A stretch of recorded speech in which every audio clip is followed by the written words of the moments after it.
Dans le prochain épisode de Demain nous appartient, les jours de Dorian sont comptés, tandis que ses camarades luttent pour s'en sortir. L'atmosphère de travail affecte Alex. La vérité éclate, risquant de briser une fratrie. Attention, les paragraphes qui suivent contiennent des spoilers sur l'épisode de Demain nous appartient diffusé mercredi soir sur TF1. Si vous ne voulez rien savoir, ne lisez pas ce qui suit. Mercredi 8 novembre dans Demain nous appartient. Les ados sont en danger de mort blessés par balle à l'abdomen après avoir échappé à l'escape game. Dorian erre dans la forêt environnante. Épuisé, il s'arrête près d'un arbre, où sa montre connectée retrouve une connexion. Le signal est aussitôt repéré par la police. Sarah prévient Karim et lui indique la localisation. Pendant ce temps, Dorian se relève et reprend sa marche, arrivant jusqu'à une rivière. Le jeune homme essaye d'appeler à l'aide, mais à bout de force, il tombe dans l'eau.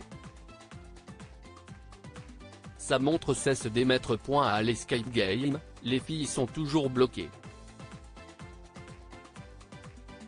Lizzie n'a pas réussi à fermer l'œil de la nuit.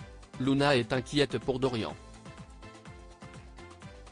Fataliste, Camille le considère comme mort, étant donné le coup de feu qu'elles ont entendu. Lizzie et Luna n'osent pas y croire. Dans la pièce adjacente, Nathan se réveille et leur décrit l'endroit où il se trouve, un grand couloir avec plusieurs portes, mais aucune énigme. Les filles se mettent en tête de l'y rejoindre. Pour Camille, la seule solution est de résoudre leur énigme, la réponse au capitaine.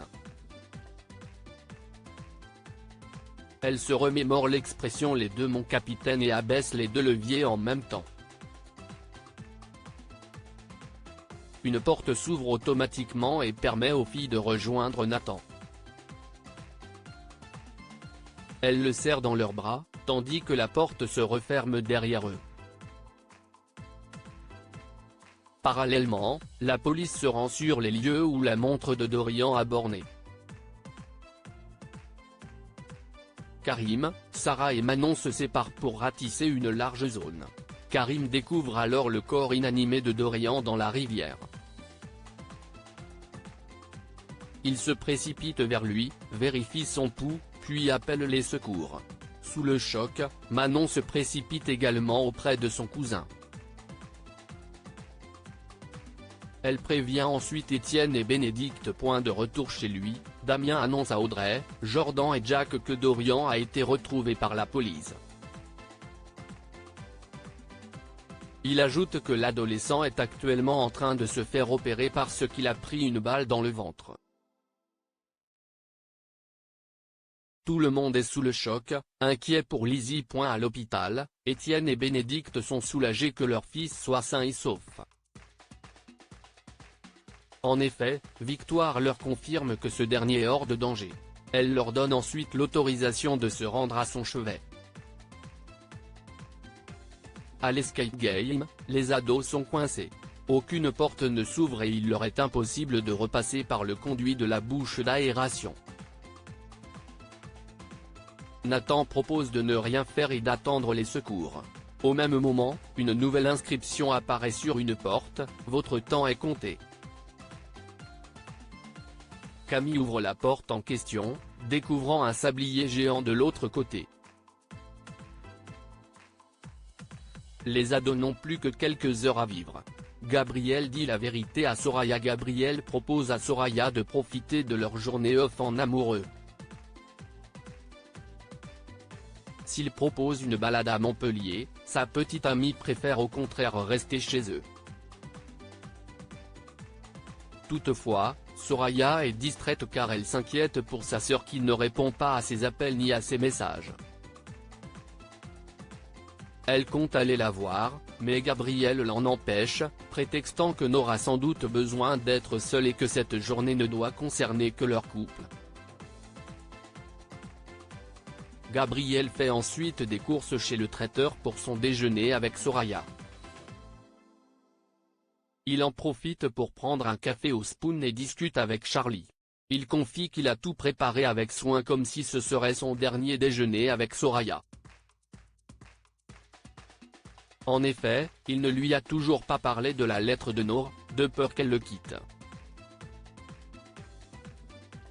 Charlie encourage alors Gabriel à prendre les devants, mais ce dernier ne veut plus en parler. Après leur déjeuner, Gabriel et Soraya restent en tête-à-tête. La jeune femme est cependant troublée par une publication très glauque que sa sœur vient de publier. De plus en plus inquiète, Soraya souhaite appeler Nour. En voyant que Gabriel essaye une fois de plus de la contacter, Soraya le soupçonne de lui cacher quelque chose. Son petit ami finit par lui avouer que Nour est au courant de leur relation. Soraya reproche alors à Gabriel de lui avoir menti. Ce dernier lui demande pardon pour avoir jeté la lettre et ne pas lui en avoir parlé plus tôt. Rongée par la culpabilité, Soraya se rend aussitôt chez sa sœur. Elles se parlent via l'interphone. Soraya supplie Nour de la laisser entrer pour qu'elle puisse s'expliquer, mais celle-ci refuse catégoriquement. Le mât ouvre ses portes et Zoma, Tristan est stressé par l'ouverture imminente. Il est loin d'être rassuré par Gilles, qui renverse un seau de glaçons par inadvertance lors des derniers préparatifs.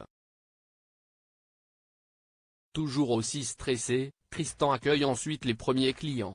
Gilles s'en charge également. Chacun a une méthode bien différente de s'adresser aux clients. Pendant le service, Tristan observe Gilles avec les clients. Il lui reproche de les forcer à la consommation alors que le but est de fidéliser la clientèle et non de les faire fuir au moment de payer l'addition. Commerçant dans l'âme, Gilles estime au contraire que le but est de faire du chiffre. À la fin du service, Tristan et Gilles lisent les premiers avis postés sur Internet. Ceux-ci sont positifs et concernent à la fois la cuisine et le service.